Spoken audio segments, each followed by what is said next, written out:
What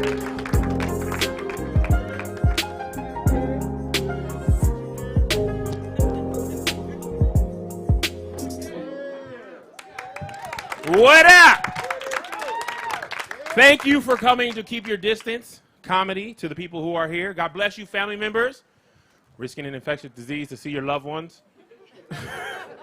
People watching at home. Black people, let me tell you, selling tickets to black people is hell.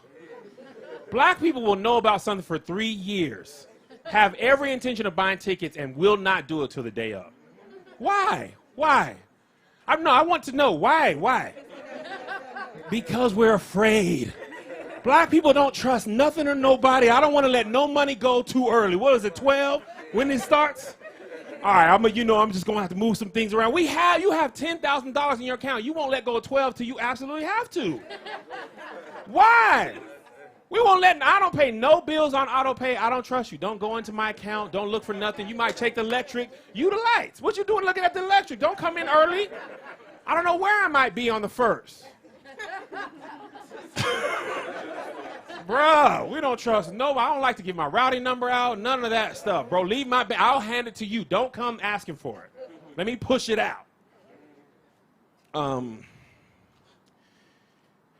not nervous at all. I'm not. I'm really happy to do this. I'm really happy to be able to tell jokes for a living outside during a pandemic. And I did forget the next thing I was going to say.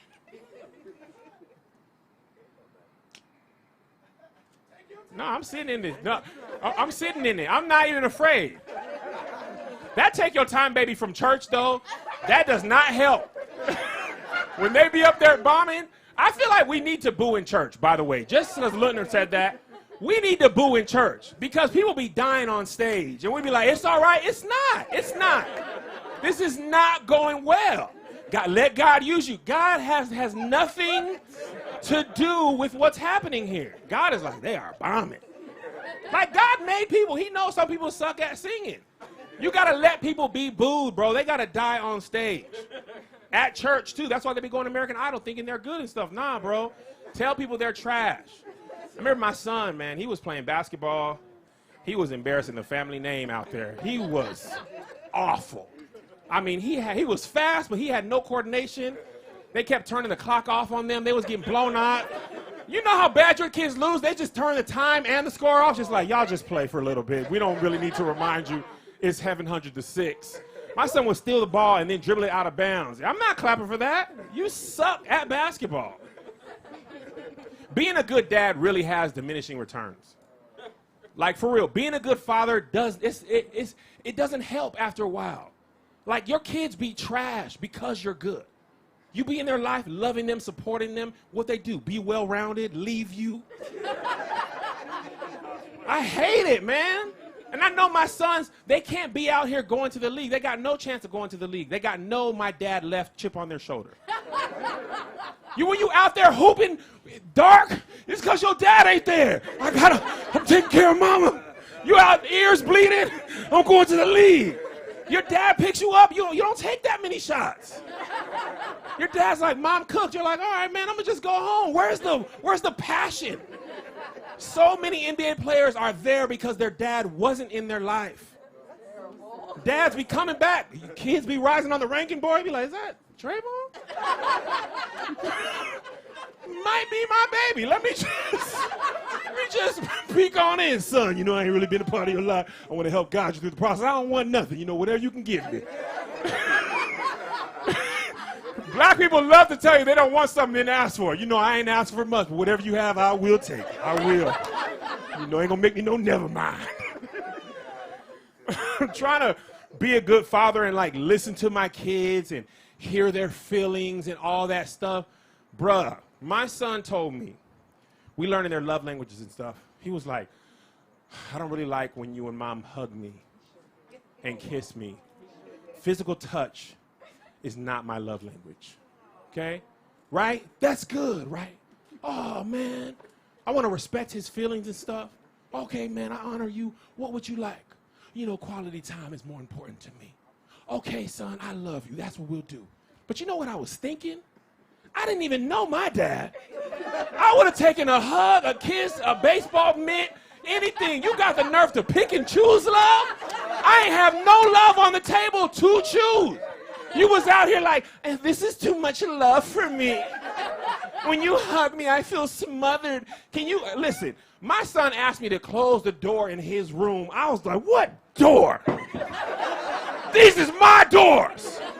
Black people do not want their kids to have nothing. Can you close my door? What door you paid for? I ain't seen no bill and door say on you.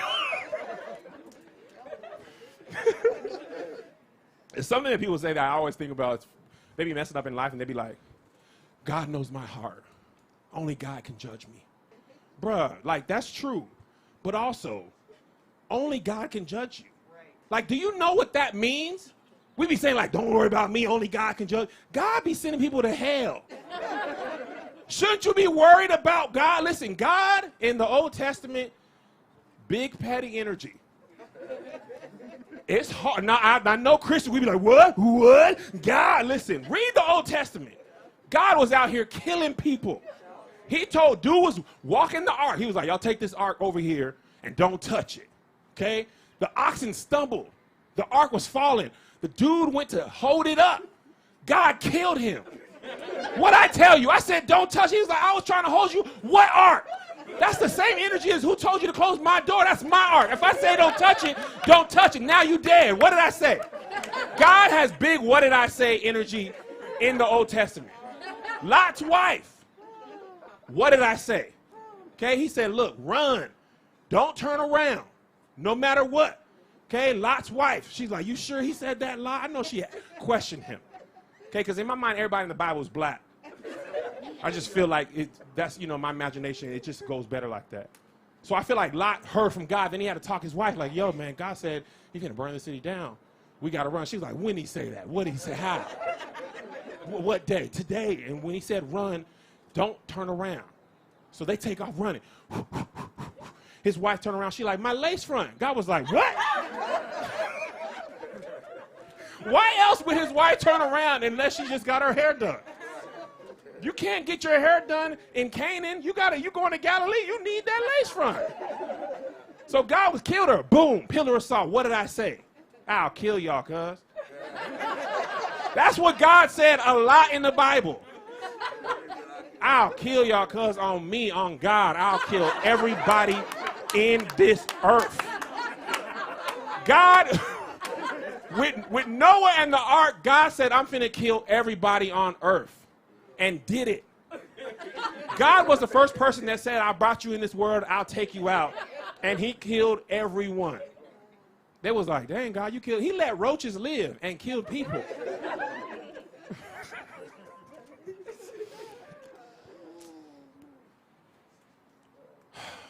I'm really happy that my audience is here. I have a lot of fans on Patreon watching.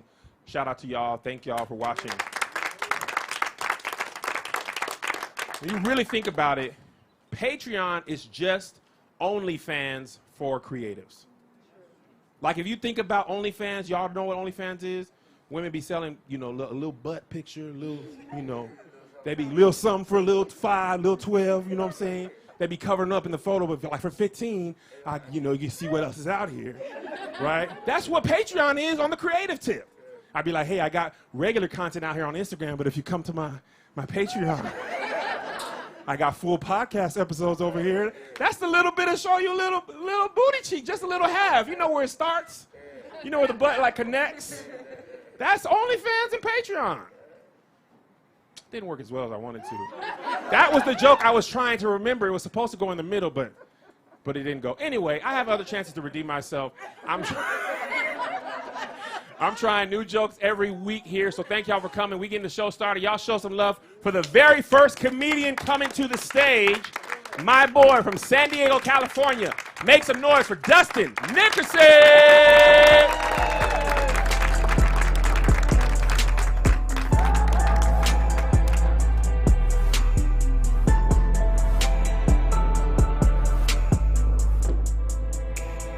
Thank you. That was overwhelming. Thank you.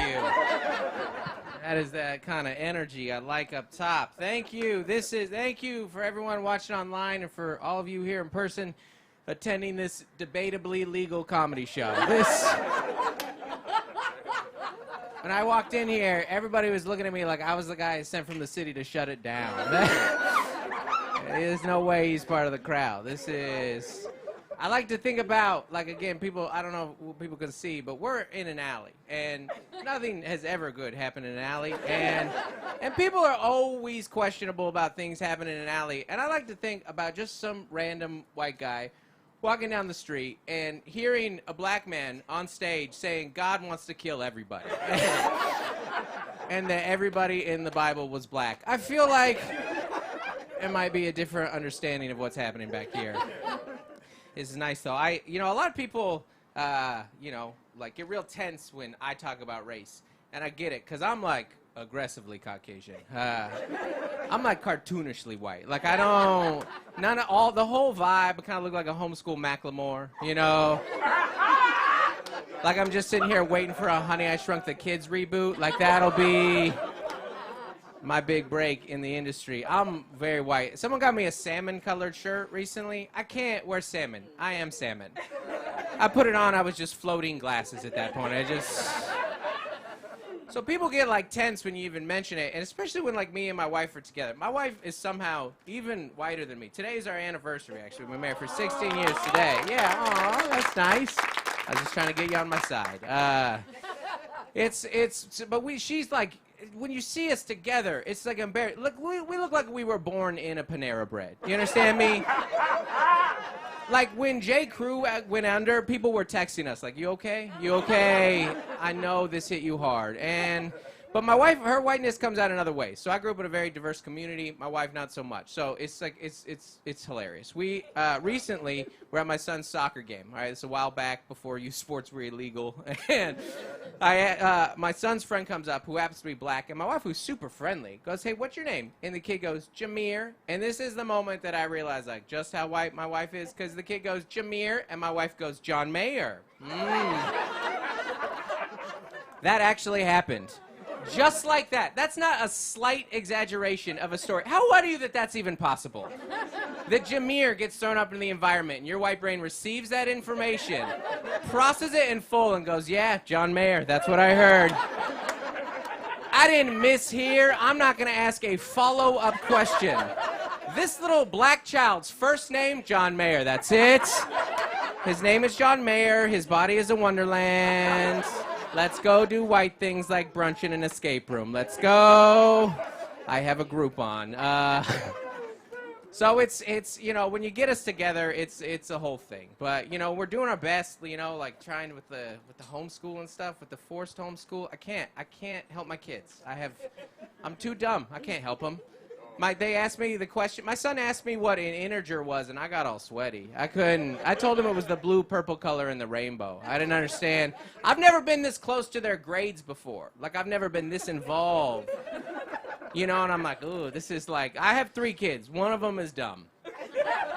Like, I suspected it, but now I know it, I'm like, it's trade school. This is trade school for you, like plumbing, it's a good route for you. But like I knew it before, like, he came home a while back and I asked him, hey, how was your day? And he said, I had an English test. I said, well, how did it go? And he said, it went good. And I was like, I bet it didn't. That is a bad omen. I know you don't know what omen means, dum-dum, but it's not good. Not good.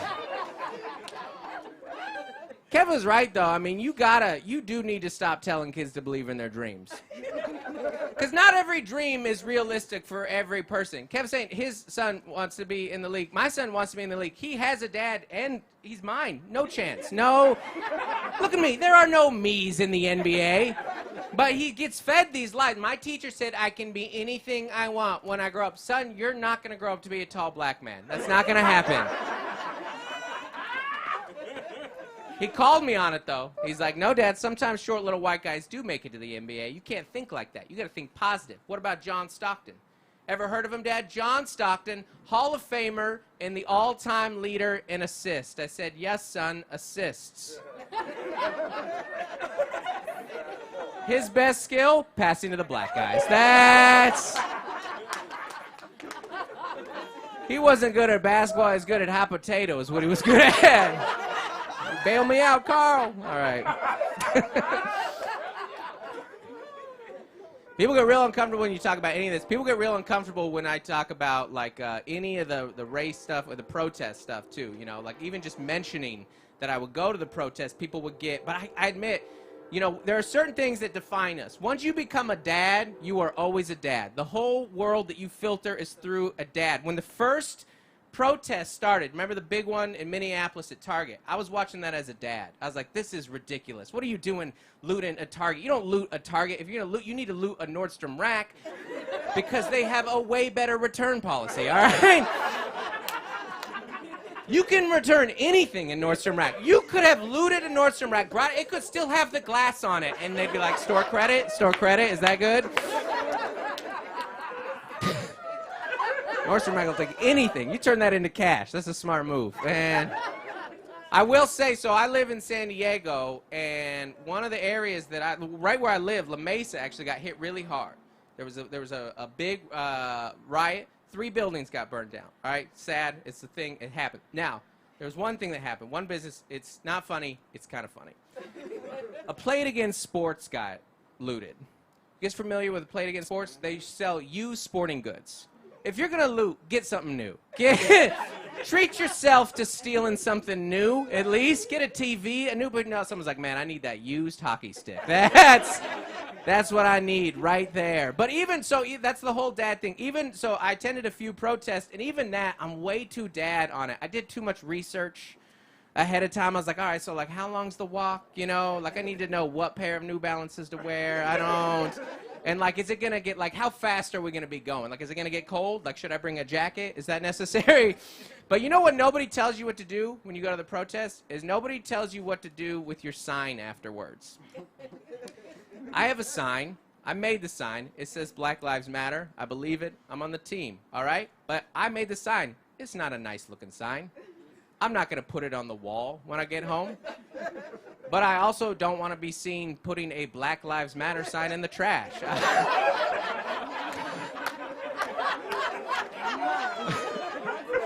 That's not the message that I'm trying to send either. So right now, it's in the trunk next to the hockey stick is where it is. It is. Like I said, man, I've been married today we've been married for 16 years. I got married really young. I was 19 when I got married. Yeah, and I'm not even in the Army. I know. When you get married young, people always assume, especially me, they assume one of 2 things. Looking at me, military or Mormon. All right? Neither. I don't like big groups with secrets. I don't. If you don't like that joke, I don't care. That's for me. That's a wonderful joke. That's just for me. But when you get people like ask for advice, and they always like nobody really wants real advice in marriage. They want you to say stuff. But here's the key to marriage. You need to look at the most annoying thing about a person, the thing that drives everybody else crazy. And if you can stand that thing, then that's your soulmate.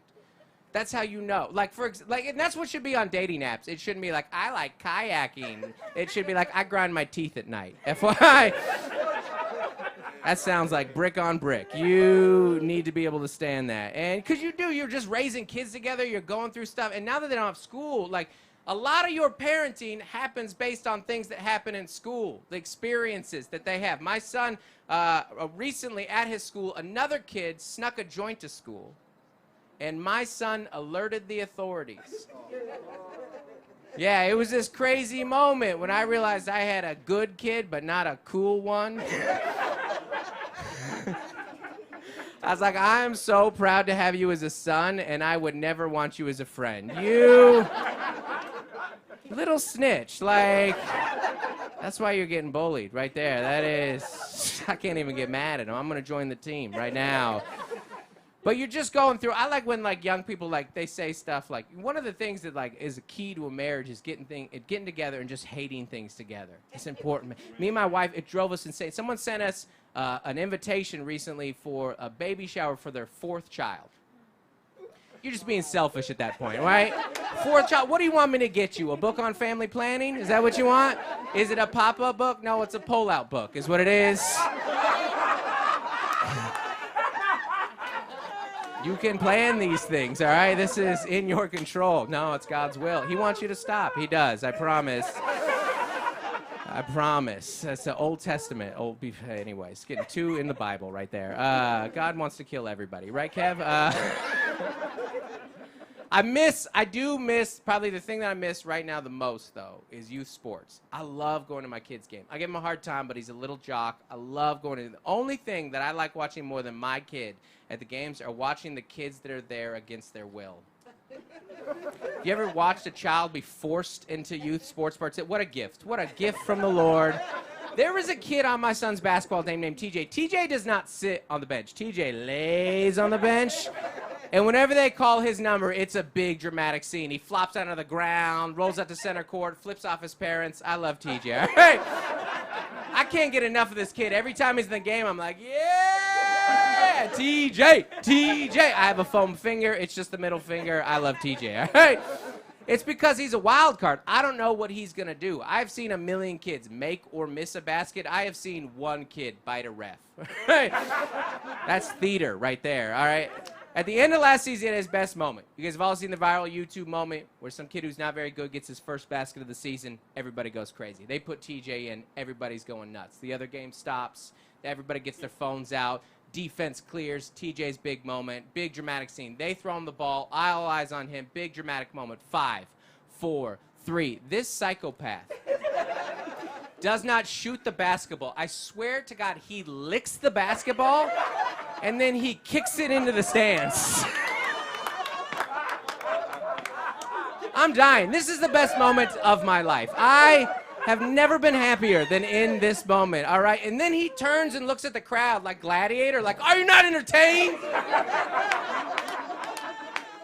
Is this not why you're here? I was like, this is why I'm here, TJ. All right, my kid's not even playing today. He isn't. So you got to do it, man. You got to try. You got to do whatever you can. And people, don't let other people affect your parent, because other people have tons of opinions, and the biggest one is on discipline, how to raise a kid, you know, how to discipline them, all that thing. And that'll always divide a crowd, right? Because some of you were spanked, the rest of you were entitled. That'll divvy up a crowd, all right? But if you're going to spank, this is a big pet peeve. I hate when people act like it's this high and righteous thing that they do. We discipline, but we never discipline in anger. What are you discipline and apathy? What are you talking about? We don't hit our kids when we're mad. Are you crazy? You don't hit your kid. That's why you hit your kids, because you're mad, all right? And you know what? That's the right emotion to match the action. You want to ruin a child? Spank it with a smile on your face. Do that. Let's see how that freaks turns out right there. But that's because we forget, all right? We forget that kids can be mean in very vulnerable moments. I get really car sick. The last time that I get car sick in front of my kids, not only were they not supporting, they were mocking me. My kids were doing impersonations of me puking as I was still actively puking. Just in the back of the car, I'm dead. Is he crying? What a friggin' loser. I just went on instinct. I go, look at me. You look at me in the eyes. You need to know that of everyone in this family, your mom is the only one that I picked.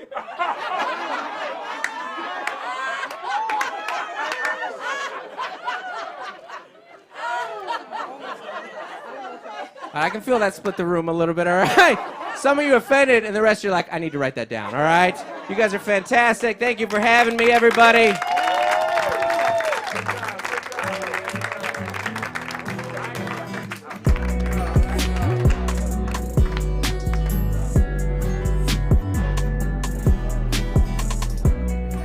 Dustin Nickerson, ladies and gentlemen, show him some love. Listen, I really connect with a lot of that stuff. The main thing is being married for a long time. I've been married for 16 years. 16 years. Together for 20 years. Let me tell you something. Early marriage and where we are now is a totally different place. I remember we were really young. I wanted to impress her so bad. I remember, and some of my dumbest stuff was from that. I remember one night, I was like, she was working, and I was like, I know when she comes home, I'm gonna be naked with like baby oil all over my body, right? With a sign, I had a sign that said, come get this, on a piece of notebook paper, right?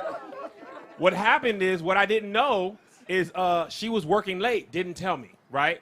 So she usually get home 5:15. So about 5, I get, take my basketball shorts off. 5:10, I'm putting the baby oil on. 5:13, I put the sign on just so it doesn't get all greasy. You know what I'm saying? Come get this, okay? She don't come. 5:15, 5:30, 5:45. I dried off. I'm like, dang, I'm kind of like, I'm not really baby oiled up no more. So I got to reapply. Go right back in. Sign's a little more greasy. 8:13, she comes home. The sign is dried. You can't read it anymore. She came in the bedroom. She was like, closed the door, left. That was the last time I tried to be sexy. That was 2004 that I tried that. There's nothing that breaks your heart than being naked and just you hear the car turn back on? Was it that bad? You didn't like, I look like a Golden Corral bro. You didn't like, I like rolls. I would have liked to come home like that. So I wasn't done. I was like, maybe it was just the wrong naked activity. I'm going to do something different. I'm going to cook dinner for her naked. I had watched Baby Boy on BET. I was like, cook naked, Ving Rhames. He was holding her. It was like, I can't hold her up because I wasn't as strong as Ving, but I can cook naked. The problem was the only thing I know how to cook at this time was burgers. Shouldn't cook burgers naked. Didn't think about that. Okay, I'm naked like, yeah, this is going to be sexy. That grease started lighting me up. Did you want medium well or well? Because my chest is red. 2004, both those things happened. I haven't tried nothing like that since. But I've been happily married the whole time to my same wife, concurrent marriage. I love her. It's funny because when you're married and you know each other, you don't have to lie. You know what I'm saying? You don't talk dirty like you did early. Like early in your life, you try to talk dirty like movies. Like, ooh, girl, I'm finna tear you up. You want this? You know what I'm saying? That works in movies. Don't work in real life. When your wife 37, that don't work. She like, actually, I don't really want it. I mean, I'm not opposed, but that's also I thought Tuesday was our day. It's Sunday night. Listen, how you get a woman. You talk dirty like this. Hey, I paid the mortgage early. Oh, what you talking? Your gas tank is full. My gas tank is. What? Your student loans aren't paid. Oh, you know what? When you get her coming bra out the side, you home. If you can go bra out the side, I'm not even taking my shirt off. Let's just get these things loose. Who let the dogs out? Anyway, coming to the stage, my good friend from South Carolina, very funny gentleman, funeral director, comedian. Show some love for Shuler King.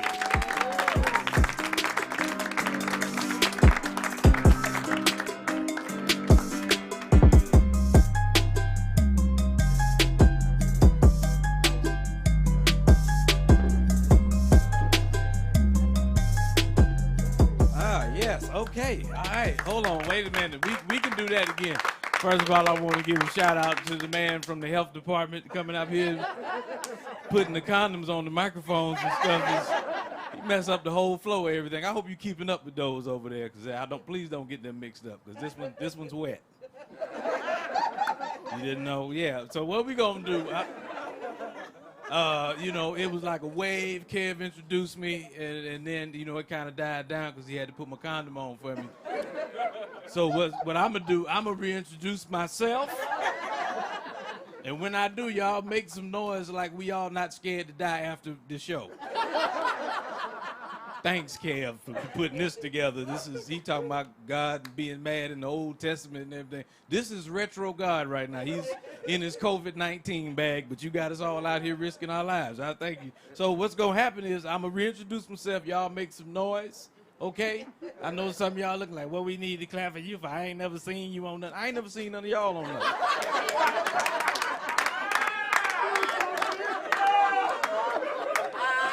Y'all ain't familiar to me. So this little attitude that I'm picking up on, we gonna put that down right now. Because I'll kill everybody in here. I'll stand at the exit and cough. I bet you. Try me. Y'all ready? All right, here we go. I'm gonna be over here. You can't see me. All right, ladies and gentlemen, this brother hails from Sumter, South Carolina. I know y'all don't know where that is. Don't worry about that. Please put your hands together right now for Shula King. Thank you. Yes, I'm a bit rusty. I'm a bit rusty. I'm glad to be at Thanks Ken for putting me on a decent flight. You know, flew in here from Atlanta because I'd have been on some raggedy airlines talking about Spirit. I hope nobody works for them. You know what I mean? Don't take it personal. It's just, you know, yeah, I've had to deal with some things for Spirit. You know it's bad when you get on the plane and it's only seats on one side of the plane. It's like, probably just get on and be like, everybody else to grab on to something. Grab on to something? Caddy all the way to the runway and the damn battery cut off. We need a jump. He ain't even leave the ground. We drove the whole way. What the hell is the point of the damn window seat? We experienced some turbulence. That's a pothole. Shut up. That's what you talking about. No, I'm from a small town from Sumter, South Carolina. I know don't nobody ever know where Sumter, South Carolina is. You know, but I miss home. I don't like big cities like that because, you know, it's tricky. Stuff is just, you know, seem like it's one way and it's just something else. What I'm talking about is I live in Atlanta, you know. And in Atlanta, you know, they got things where, you know, certain stuff may seem one way, or you may see. Okay, what I'm saying is, like, okay, in Sumter, where I'm from, like, I could be on stage doing the show in Sumter, I could look down right there, and I could see that's a woman. And when the lights come on, and I walk up to her and say, hey, you know, that's still a woman. Don't go like that in Atlanta. I ain't got no issue with nobody, nothing like, be ever, however you are. I ain't got no problem with none of that stuff, but I just don't like being tricked.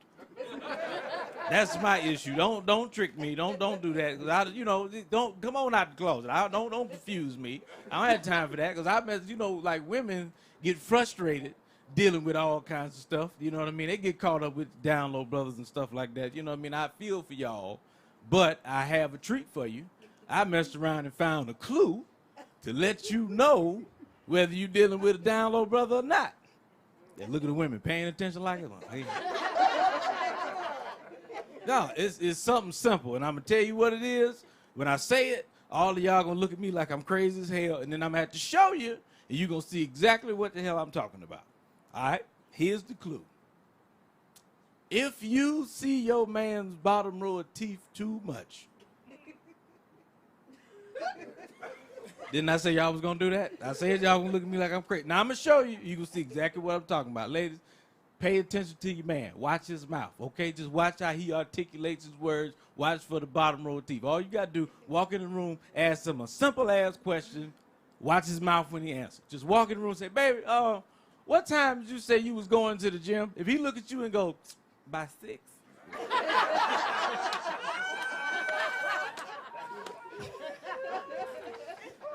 Now for the rest of the show, it's gonna be women in here trying to sneak over and look in their man's mouth.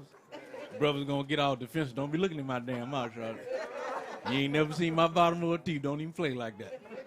Kill everybody in here. Don't. No. I mean, things are what they are. Kev said I was a licensed funeral director, and that's true. You know, my family owns a funeral home in Sumter, South Carolina. We've been in business almost 80 years. That's true. Yeah, that is true. Yeah. So with that being said, you know, if anybody in here start like choking or something, just don't let God have his way, man. Ain't nothing we can do. Just, you know. I mean, because what's going on, mouth to mouth already out of the question, so we just go, let me toss you on in the back. I'm going to bring you in and make you look just like yourself. No, people don't believe I'm a funeral director because I act normal. You know, like I act like regular people, you know. You know, funeral directors, they spooky. You know, they real funny acting and stuff. You know what I mean? Like, you just be minding your business in the grocery store and they just appear. Like, you never see them walk up. They just appear. Just pop. How are you doing? Hey, what the hell wrong with you? You get some hard bottom shoes or something. What the hell you always sneaking up on people? And they only ask about the old people in your family. You ever notice that? They only ask about people they think getting ready to leave here. You know, how's your grandmother? My grandmama fine, sir. Get the hell away from me, Dracula. My grandmama doing good. Y'all silly as hell. Everybody in here either know somebody or is kin to somebody with a nasty house. Some of y'all can't say nothing right now because you in here with the person, and that's your ride. You know what killed me about people who got a nasty house? Is it me, or do they have the most hospitality in the damn world? Is that? Yeah, am I the only one tripping? It's like as soon as you get up on the steps, y'all come on in. You want something to eat? You want something to drink? You standing there like, I don't even want to breathe in here. Y'all got rats big as dogs in this damn house. As soon as you pull up in the driveway, the rats outside barking like dogs. They done got so damn big.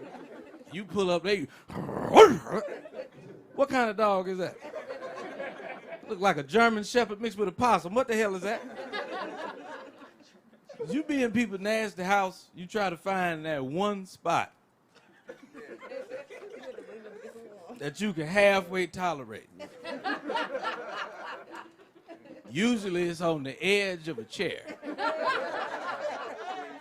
And you don't sit all the way on it either, because you don't know what's in the crease. You mess around and sit back on the crease and take some eggs home. Now you got the nasty house. That's not what we trying to do. All we trying to do is just get right here. Just the purpose is just to get the weight off your legs. 2 inches past your tailbone. That's what we trying to do. When you get to that position,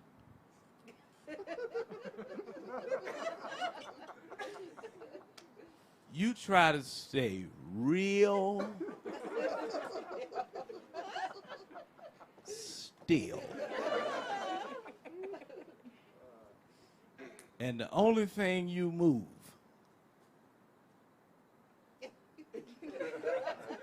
is your eyes. That's about it. You start looking around.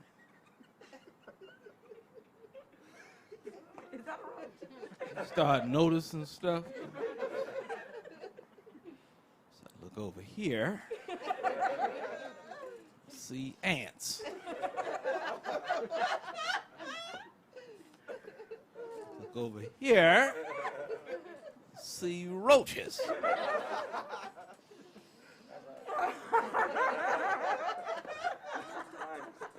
Look up yonder.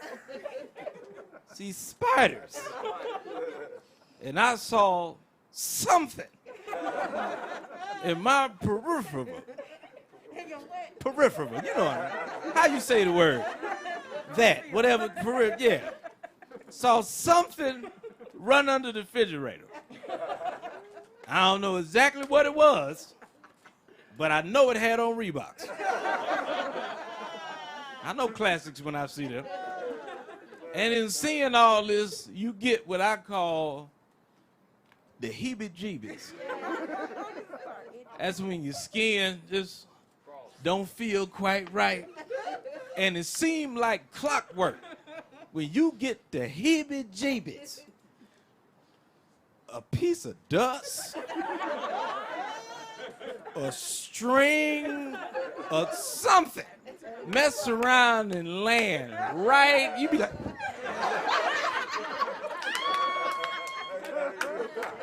get your stuff. Nah, come on, get your stuff. Don't be at the car when I get there. That's what you do, sitting there looking at me. You get, come on. Y'all silly as hell, man. I ain't gonna be up here long because walked out here. I got to get back to the hotel. Nah, we got a lecture coming up. Yeah, look, everybody got quiet. That's the vibe, man. All the people, yeah, we know, yeah. It's like everybody just get to the voting booth like, just you close your eyes and point. Just, shit, never mind. It's like you know, but you don't know. I mean, Biden seemed like, what most black people go into. He cool as long as he don't say nothing. That's the only thing. It's like we just don't talk. Because Joe will say something, he'll give a whole 30-minute speech and be beautiful, and then say one thing to ruin the whole speech. Then he'd be like, well, Joe, why should we vote for you? Like, a vote for me is a vote to put America back in the right position to move forward and be progressive, that anybody and everybody who is an American citizen will have an opportunity to take advantages of the things that America has to offer so they can strive for happiness and equality, and we have an opportunity to make today's America better than yesterday. Plus, I got all the hoes, and we trying to bring back Freaknik. I know y'all trying to see Kamala in some short pants. Come on, man. You don't vote for me, you ain't black. You just a nappy-headed white man.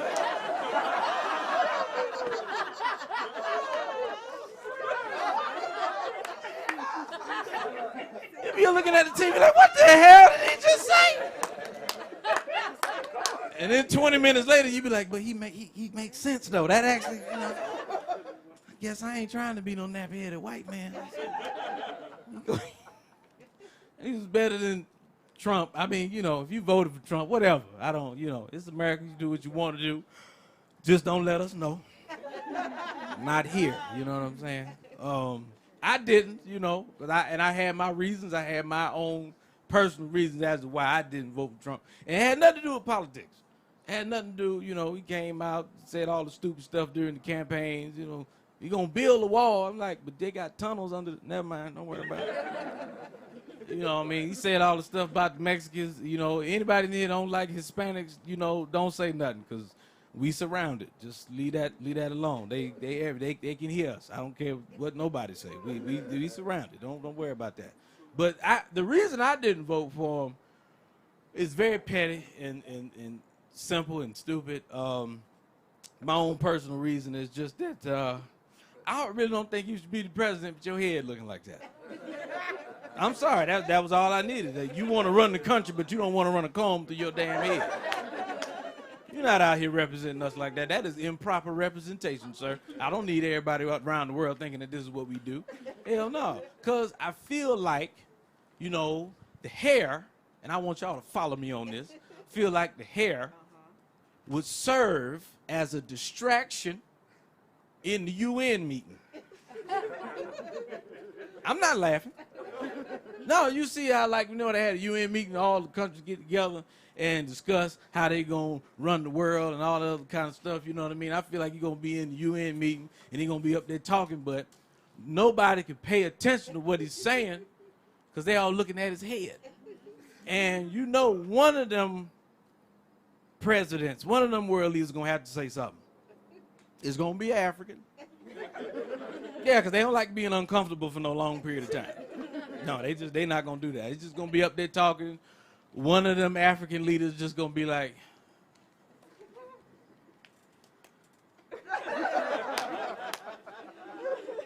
excuse me, yeah, no. I'm sorry. I owe you an apology. You know, for the last 30 or 45 minutes, I have been trying my best to pay attention to whatever you have been trying to say, but I cannot do it. I cannot do it. Tell me, what the hell is this here? On your head, what is this? No, I want you to explain to me. How is it that the hair on the back of your head can somehow reach all the way to the front of your head, then go around to the side of your head, and then back around to the other side? I've been talking to Akbar. Akbar, do you want to say something? Akbar confused as hell too. He get up, he from India, he don't know what's going on. I don't know what the hell that is either. You have made me dizzy here. I have rubbed the dot off of my forehead, Mr. I'm sorry, I'm playing. Y'all been cool, man. Love God, love yourself, love each other. I'm out.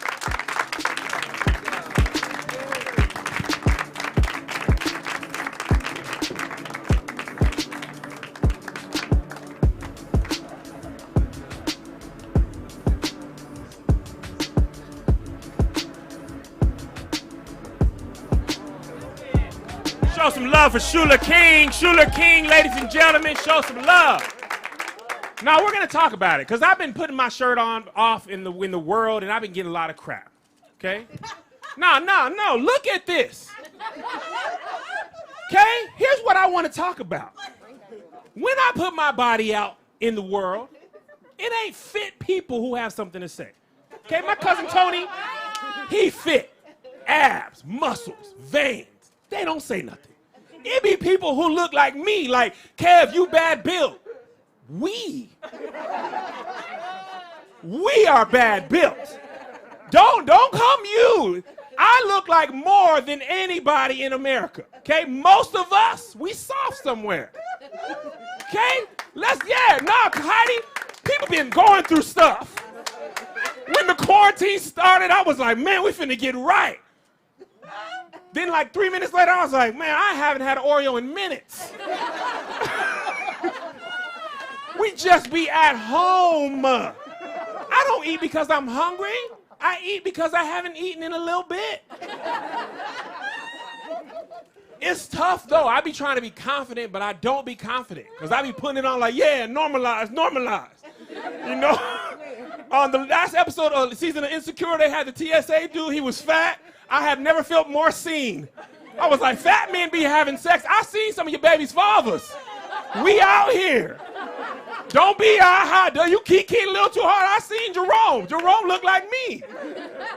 Okay, I got a little fold over. Ain't gonna hurt nobody. This ain't gonna make nobody know. Never mind. I'm cut high. My butt is poking out the top right now. Okay, I'm cut high. I feel like God, when he was making me, he slipped a little early, because my butt be out when I'm standing up. That's not normal. You're supposed to, plumber's crack is bend over butt release. I be standing home, my kids walk by me, they be like, Father. They be so embarrassed. When my butt is out, your kids lose all respect. I'm not putting my shirt off. Y'all gonna see this. Because when I gotta see it in the mirror, I got to live with this. The hardest part, I'm gonna tell y'all, I'm gonna bring the next comedian up. When you're on the way to the shower and you catch yourself in the mirror on a breathe out, you be like, Jesus Christ. Is this really where we've come? That was what I look like? That's me? And then Facebook be showing you your memories of when you thought you were fat? I'll be like, I'll kill to be 230. I'll kill a baby. I'll kick a baby over an overpass to be 230. And I thought I was fat then. I am fat now. I will push a child off a swing set for 225 right now.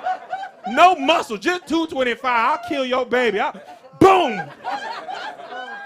I'll field goal your child. 43-yard field goal for the game. I'll celebrate. I will kick your baby through the uprights for 237. I don't even want to be fit. I just want to be a little bit less. I remember one day The Rock was working out. He was like, I'm The Rock. I'm 6'5", 250. I was like, I'm 250? I weigh what The Rock weighs? He be having to change. This is what I ate metal for breakfast. I be like, we both 250? He be on Fast and Curious. I be on Fat and Curious. It's also hot out here. And I be standing like this too, and I don't care. I don't care, bro. I don't care. This is a comfortable stance. My hip be out. It's not masculine. I look like your auntie when she waving by, all right? Y'all make sure y'all got that meat. Y'all took the meat, all right? You cannot discipline your kids like this, though. I'll be like, go to bed. They'll be like, man. All right.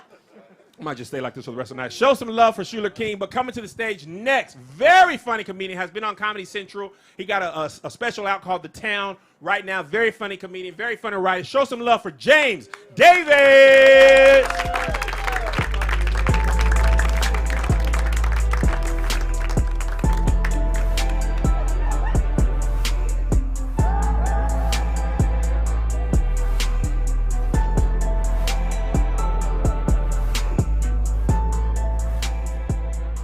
Everybody. Oh my gosh, I had so many jokes planned before I saw your shirtless body, Kev. Oh, I am so discombobulated by you. You got the body of a witness on First 48 who just got pulled up out their house. Hey, come on, can I get a shirt? No, you did it, and we need to talk to you right now.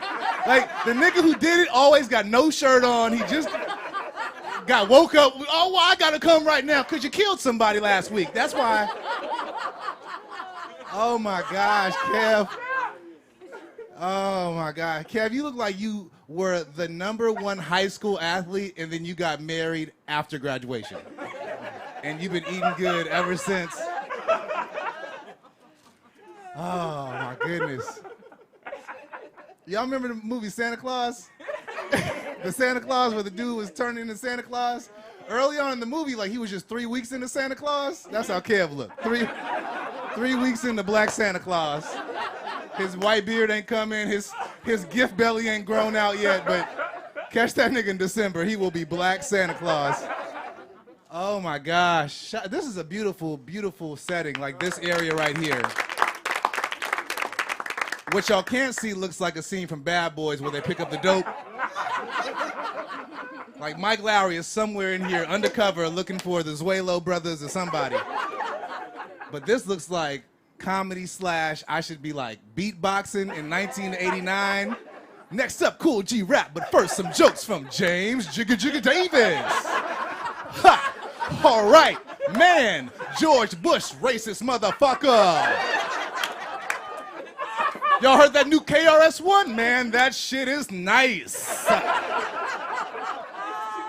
That Y2K, man, y'all ready? No. You know what's funny? 2020 was everything we were afraid Y2K was gonna be. Remember? Niggas was afraid for Y2K. I was like in middle school, like on New Year's Eve, Y2K, like nigga, it after tonight, nigga.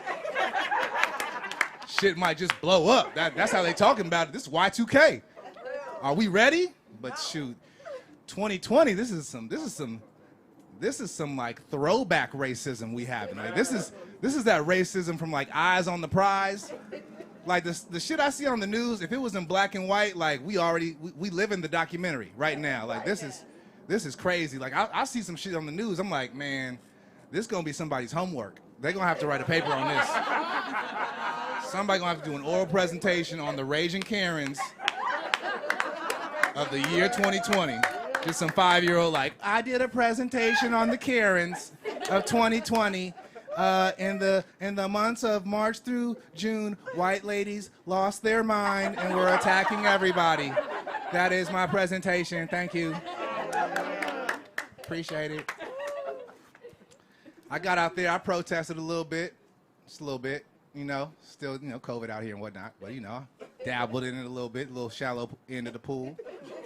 I liked it, though. A lot of white people out there. A lot of white people giving out snacks and shit and just being so helpful. I've never felt so seen, you know? Like I was just drowning in validation. Oh, okay, see me then.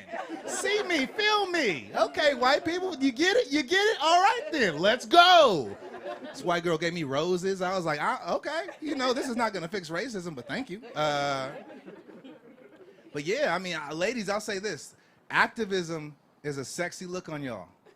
Like you could be a 6, but if you out there marching for my rights, showing me that my life matters, now you are officially a 6.75. And I fucks with you. I want to take you down.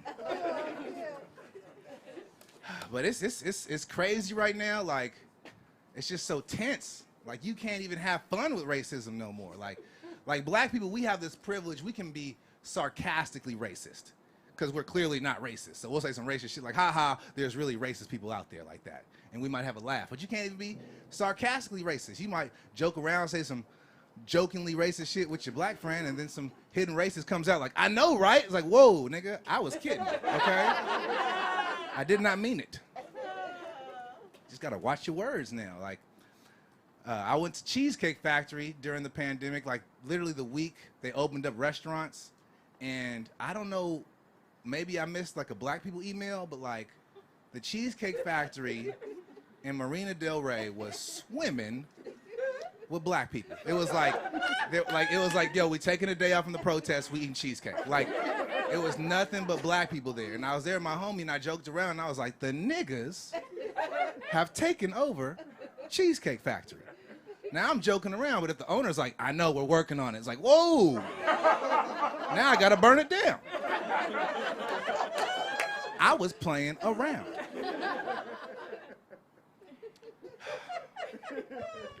America just treats black people like it's side chick. Like, the wealthy, that's America's wifey. They care about them. But we're the side chicks. So that's why whenever we're asking for rights, it sounds like nagging, you know?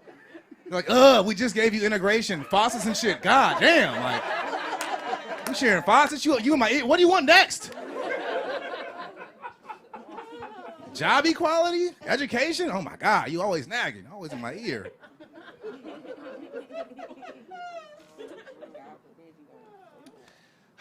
My outside show drip is nothing like my inside show drip. I just want to explain that real quick when you see me with this golf shirt on and my PE shorts. I take clothing very seriously. Like, I don't even like when people ask me where I got my clothes from. I feel like that's cheating, you know? I'm a fresh dude. The object is to be the flyest dude in the room. So if you have to humble yourself enough to ask me where I got my clothes from, I'm beating you. And I'm not gonna help you catch up. Because if I tell you where I got my clothes from, we're gonna show up to the next function looking B2K-ish, you know? Looking like a street team or a dance crew. That's why I lie to people, straight up. Where you get them shoes from? Foot Locker, Afghanistan. Store blew up when I walked outside. That's terrorism. Because that happened to me. Somebody copied my drip after prom.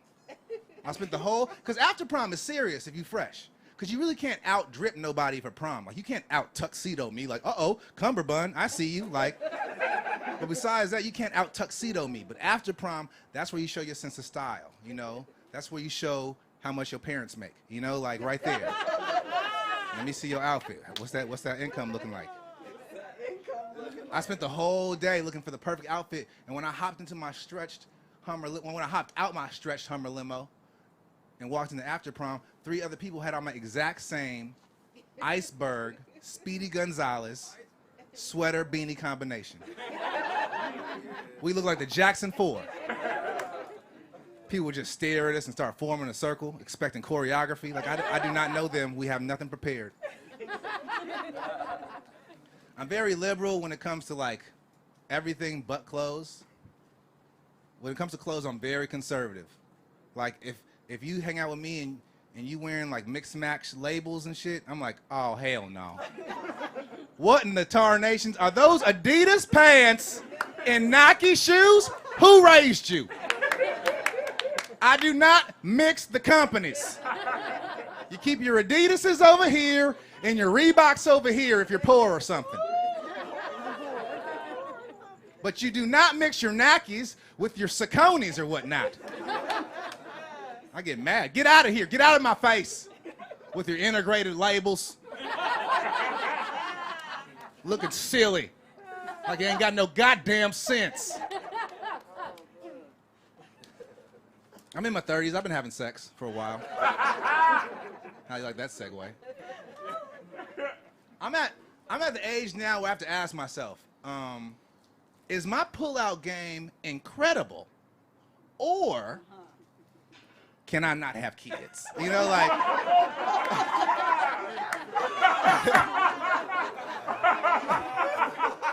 Like, either I'm the best who ever did it, like, nigga, put a logo of me on condoms, or I got to go to the doctor. I gotta schedule me an appointment. Take me some echinacea. Does the sea moss help? Does the sea moss help? Because I guess they're not all firing right now. You know, all I'm saying is I'm not trying to be everybody's uncle, okay? That's gonna get expensive. Yeah, that joke hurts. For a while, I was like, I'm on a streak. Now niggas having families and shit, like, hey.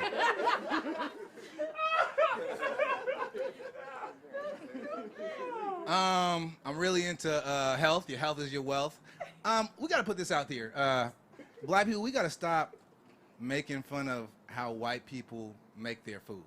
You know, I mean, it's funny, you know, because it don't be tasting good, but they know it. They know we're, you know, making fun of how they make their food. But here's the trick. I think that's how you live longer. That's the secret. They don't put nothing on it and they live longer. We over here putting the Lowrys and everything. You hand us some healthy shit. We like, ooh, sprinkle some death on it. It's disgusting. All right, we like our shit salt. Even when we try to be healthy, it be unhealthy. Like white people, cucumbers. Niggas snack on a pickle. You know, like the saltiest of the vegetables. It's tough. I've done the vegan thing, but it just be bland. You know, it's just, ooh. You know what it is? Bland food is a privilege.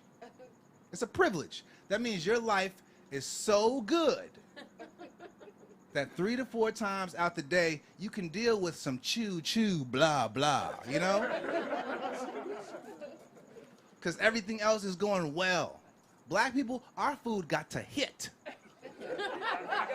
It got to hit. Because everything could go south after that plate. You could lose it all after that gumbo. We chase our struggle with good food. Yeah. Just like, you know, you chase your alcoholic drink with like a soda, we chase our struggle with good food. Your grandma died, I made you crab legs. You know, like, we're getting a divorce, but I made you jambalaya and some of them tacos you like. You know, just, it got to hit. I've been struggling with porn addiction. I'm winning the battle. I just don't like, no segues. I haven't performed in a long time, so like the joke pops up, we're like, that'll work. For real, I didn't even want to do the porn joke, but I'm out. So I can't think of any other jokes right now, so porn joke it is. They had this like survey, like top 100 porn stars. I was like, who knows 100 porn stars? You got your top 3, and that's it. I mean, it's a pandemic, and I'm over here looking at my favorite, like, either you retired or you died, because you ain't putting nothing out. We've all had that feeling where you almost get worried about, like, your porn star. Like, you know, I haven't seen her in a while. She hasn't really dropped anything. Oh, this is the other joke I thought about when I saw Kevin's body.